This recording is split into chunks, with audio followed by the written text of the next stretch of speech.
ಹುಬ್ಬಳ್ಳಿಯ ಹಳೆ ಹುಬ್ಬಳ್ಳಿ ಪುಷ್ಕರಣಿ ವಿವಾದ ಇದೀಗ ಮತ್ತೊಂದು ತಿರುವು ಪಡೆದುಕೊಂಡಿದೆ.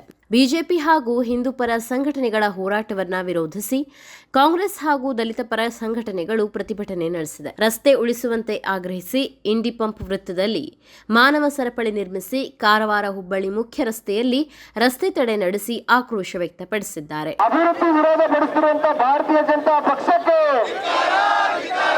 ರಾಷ್ಟ್ರೀಯ ಸ್ವಯಂ ಸೇವಕ ಸಂಘ ತನ್ನ ಏಜೆಂಟ್ ಆದಂತ ಪ್ರಹ್ಲಾದ್ ಜೋಶಿ, ಅರವಿಂದ್ ಬೆಲ್ಲ, ಮಹೇಶ್ ತೆಂಗಿನಕಾಯಿ ಅವರ ಮುಖಾಂತರ ಹುಬ್ಬಳ್ಳಿಯ ಶಾಂತಿಯನ್ನು ಕದಡುವಂತ ಕೆಲಸ ಇವತ್ತು ಮಾಡಿ ತೊಡಗಿದೆ. ವಿಶೇಷವಾಗಿ ಹುಬ್ಬಳ್ಳಿಯ ಶಾಂತಿ ಭಂಗ ಮಾಡುವ ಮುಖಾಂತರ ರಾಜ್ಯದಲ್ಲಿ ಅಧಿಕಾರಕ್ಕೆ ಬರಬೇಕನ್ನುವಂತ ಹುನ್ನಾರ ಭಾರತೀಯ ಜನತಾ ಪಾರ್ಟಿದಾಗಿದೆ. ಈಗಾಗಲೇ ನಮ್ದು ಕಾಂಗ್ರೆಸ್ ಮುಖಂಡರ ಮಾತಾಡಿಸ್ತಾನೆ ಸರ್, ಏನು ಸರ್ ವಿವಾದ ಇದು? ಯಾಕಂದ್ರೆ ಸಾಕಷ್ಟು ಚರ್ಚೆ ಆಗ್ತಾ ಇದೆ ರಾಜ್ಯಾದ್ಯಂತ. ನೋಡ್ರಿ, ಚುನಾವಣೆ ಬಹಳ ಹತ್ರ ಬಂದಿದೆ. ಚುನಾವಣೆ ಹತ್ರ ಬಂದಾಗ ಇದು ಬಿಜೆಪಿ ಅವ್ರಿಗೆ ನಾಗ್ಪುರ್ ಬಿಟ್ಟರೆ ಎರಡನೇ ಲ್ಯಾಬೊರೇಟರಿ ಯಾವುದಪ್ಪ ಅಂದ್ರೆ ಹುಬ್ಬಳ್ಳಿ.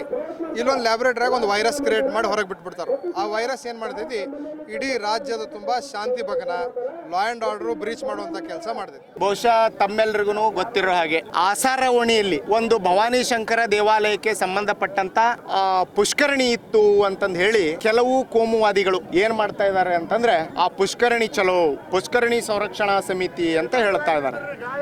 ಅದನ್ನ ಹೇಳೋದರ ಮೂಲಕ ಅವ್ರು ಏನ್ ಮಾಡ್ತಾ ಇದ್ದಾರೆ, ಈ ಭಾಗದ ಶಾಂತಿಯನ್ನ ಕದಡಿ ಅಶಾಂತಿಯನ್ನ ಹುಟ್ಟು ಹಾಕುವಂತ ಕೆಲಸವನ್ನ ಮಾಡ್ತಾ ಇದ್ದಾರೆ.